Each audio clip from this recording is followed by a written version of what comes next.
এদিকে দিদি একটা প্রশ্ন জিজ্ঞেস করবো রে। আবার প্রশ্ন চলে এসছে আমাকে জ্বালাতে। ক্ষমা দে মা, আজকে আর কোনো প্রশ্ন জিজ্ঞেস করিস না, আজকে তুই যা।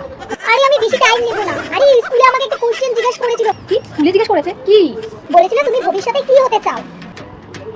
ও ভবিষ্যতে কি হতে চাস, তা তুই কি বললি? আরে ওটা জিজ্ঞেস করেছিল, ওটা কালকে ধরবে। ও কালকে ধরবে? আচ্ছা দিদি তুই কি হতে চাস রে ভবিষ্যতে?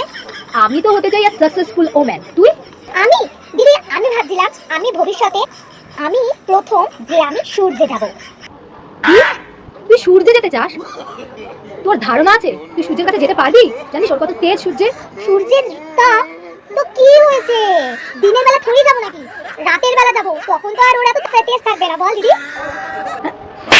এই তুই যা তো, তুই আমাকে পাগল করে দিবি। আমার নিজের কাজটা করতেও লেট হয়ে যাবে, আর তোর এই বোকা বোকা কথা শুনতে আমার ভালো লাগছে না। যা। কি তো বললাম, রাত্রিবেলা তো চাঁদ ওঠে, সূর্য তো ওঠে না। রাত্রিবেলা কি সত্যি সূর্য? সত্যি আমি পাগল হয়ে যাবো।